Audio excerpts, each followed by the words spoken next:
Morning Business. Le débat. Mais non, ils sont civilisés, ils sont sages. Chacun d'un côté du plateau, on va parler de la transition énergétique. 66 milliards d'euros d'investissement par an en France. C'est ce que nous dit France Stratégie. Ça fait beaucoup. C'est même un peu... on en perd un peu la tête. Qui va payer exactement, Nicolas ? Le rapport co-signé par Jean Pisani-Ferry est très clair. La dette et les riches. Voilà. Donc il nous explique que la transition verte, c'est vraiment la courbe en J. C'est dépressif pendant quelques années, jusqu'en 2030, avant d'avoir une fameuse croissance verte, qui d'après eux d'ailleurs, pourrait s'avérer plus fructueuse qu'une croissance brune. Mais évidemment, il va falloir payer 66 milliards d'euros par année, 500 milliards d'euros cumulés d'ici à 2050 pour atteindre la fameuse neutralité carbone.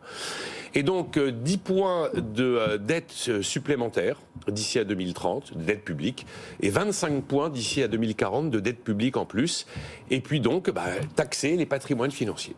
Voilà, taxer les riches, parce qu'ils expliquent que c'est source d'inégalité, la transition verte. Quand il faudra changer un chauffage, ça va engloutir 80% du revenu moyen d'un ménage modeste, quand ça ne va engloutir que 44% du revenu moyen des classes moyennes. Je ne comprends pas les chiffres, parce que l'IFI, ça rapporte quoi, 2 milliards ? Attention, patrimoine... Là, vous cherchez des centaines de milliards. Patrimoine financier. Assurance vie, notamment. Notamment l'assurance vie. Et donc, le calcul qu'ils produisent dans le rapport est de nous dire que aujourd'hui, le patrimoine financier des ménages français, donc vous retirez l'immobilier, s'élève à 4 700 milliards d'euros, et que sur ces 4 700 milliards d'euros, 3 000 milliards d'euros sont dans les mains de 10% de la population, les 10% les plus riches. Alors, il propose une sorte d'ISF, on l'appelle comme on veut, exceptionnel, mais pendant 30 ans. 30 ans exceptionnels quand même. 30 ans exceptionnels à hauteur de 5%. 30 ans exceptionnels pour réussir à faire entrer 150 milliards au total dans les caisses de l'État, soit 5 milliards d'euros par an. Soit exactement effectivement ce que rapportait l'ISF ancienne formule, mais qui, ancienne formule, taxait à la fois les patrimoines financiers et les patrimoines immobiliers. Donc voilà la solution. Et puis alors après, ils vont chercher 10 milliards parce probablement. Il ne semble pas que le gouvernement sur cette solution-là soit très favorable. Je vous dis ce que dit le rapport. Après, ils vont chercher 10 milliards supplémentaires par an en disant il faut absolument s'attaquer à toutes les dépenses fiscales qui subventionnent le brun, qui subventionnent le fossile. Et donc 10 milliards d'euros par an de baisse de dépenses fiscales en allant tailler dans des niches fiscales. Alors je pense que les Corses vont être ravis quand on va leur dire que leur avantage fiscal sur les carburants est remis en cause. Je pense que ça va très bien se passer avec le transport routier, quand on va expliquer au transport routier que leur avantage fiscal sur le gazole est remis en cause. Ça va sûrement très bien se passer avec les taxis. À l'électrique. Avec les taxis, quand on va leur dire que leur avantage fiscal sur les carburants est également remis en cause. Voilà comment on fait, selon eux, pour payer cette transition verte. Moi, ce qui m'a fasciné quand même, et je termine par là, et puis je donne la parole à Jean-Marc, c'est qu'ils assument une phrase merveilleuse. La transition verte sera rendue possible par les politiques budgétaires et non par l'innovation technologique et les marchés. Donc on assume un vaste plan calcul vert totalement historique, en excluant totalement le fait que le secteur privé, l'innovation et les marchés puissent apporter leur contribution. Il faut se méfier du chat qui dort, Jean-Marc Daniel. Écoutez, de ce que vient de dire Nicolas, il y a deux choses qui m'ont frappé. Il a dit plan calcul vert. Je crains que ce soit effectivement la bonne référence, puisque le plan calcul, ça a été un désastre. Et la deuxième chose, c'est les riches et la dette qui va payer. Mais la dette, ça n'existe pas. La dette, c'est nous, c'est vous. C'est-à-dire, la dette, c'est quelqu'un qui la paie derrière. Et donc, qui paie la dette ? C'est un mécanisme, tout le monde le sait, c'est un mécanisme de Robin des Bois inversé. C'est-à-dire que c'est un moyen de prendre de l'argent aux pauvres pour financer les gens qui ont souscrit la dette.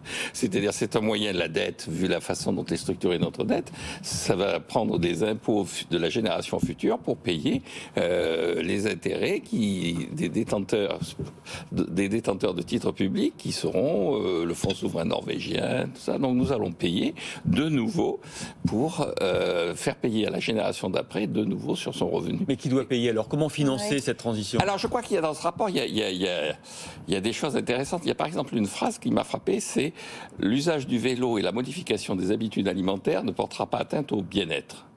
Ils vont me mettre sur un vélo. Ils s'imaginent qu'à mon âge, je peux prendre un vélo. Enfin bon. Vous pourriez. Non mais vous allez prendre une voiture électrique par contre. Oui, absolument. Qui va payer sa voiture électrique ? Oui, voilà. Et donc il y a des modifications de comportement, c'est ce que je disais hier à propos de William Dordos, c'est ce que dit aussi le rapport, il y a des modifications de comportement. Et donc il y a globalement dans cette affaire, en face de ce que l'on paie sur le plan monétaire, il y a ce que l'on gagne sur le plan en termes de bien-être. Le terme de bien-être dans la phrase que je cite, qui est ridicule à mon sens, il y a quand même un terme essentiel qui est bien-être. Et donc je pense que l'amélioration du bien-être concerne tout le monde. Il n'y a pas que les riches qui sont concernés, il n'y a pas que les pauvres qui sont concernés, tout le monde est concerné dans cette affaire. Et donc je pense que plutôt que de recommencer à montrer du doigt les riches, plutôt que de recommencer à montrer du doigt les chauffeurs routiers, plutôt que de recommencer à montrer du doigt les pêcheurs, parce que les pêcheurs vont être directement concernés, plutôt que d'essayer de nouveau de monter, de créer les gilets jaunes de demain, je pense qu'il faudrait avoir une action qui soit une action globale, qui soit une action réfléchie, une action qui demande un effort, et que cet effort soit est parti par l'intermédiaire d'une taxe carbone. Par l'intermédiaire d'une taxe carbone. Ah oui, vous répétez toujours, oui, pardon. Oui. On répète toujours la même chose. Oui. Aujourd'hui, c'est pas latin, puisque c'est mardi, aujourd'hui, c'est taxe carbone. Le véritable. Le mardi, c'est taxe carbone. Le mardi, c'est taxe carbone. Je maintiens, je renvoie, comme je le faisais hier, aux travaux de William Nordos, il a eu le prix Nobel d'économie. Pour ça, avant de multiplier les rapports, il suffit de lire son livre. Et avant de mobiliser l'inspection des finances, il suffit de mobiliser les économistes américains. Le casino climatique explique ce qu'il faut faire. Effectivement, il faut faire appel au civisme et au cynisme. Le civisme, c'est prenez votre vélo. Le cynisme, payez la taxe carbone. Je pourrais vous dire que la charge d'intérêt de la dette sur le long terme, ça s'appelle la taxe carbone. Voilà.